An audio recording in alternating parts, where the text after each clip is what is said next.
show.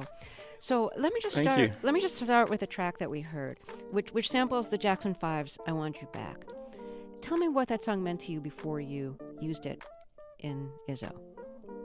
Well, I grew up in Marcy Projects in Brooklyn, and my mom and pop had an extensive record collection. So Michael Jackson and Stevie Wonder and all those sounds and souls, of Motown, etc., filled the house.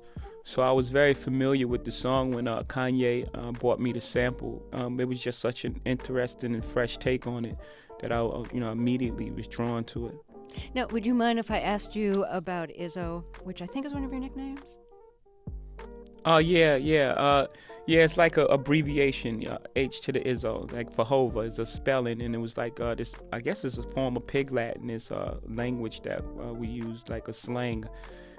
H to the Izzo, V to the Izzy. It's basically spelling Hova. Which is short for?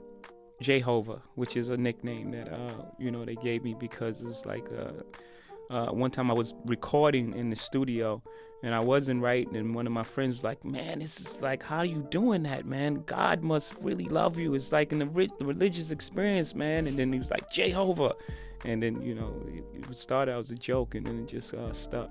Okay. As most nicknames do, right? Right.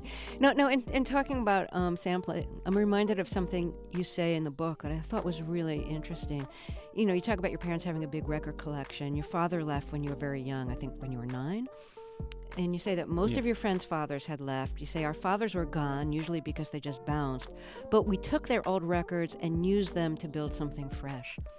It's really interesting that one of the things that your father leaves behind that you can use is his records. Yeah, I guess there's a bright side to everything, right? Yeah, well, that's one way of looking at it. Yeah.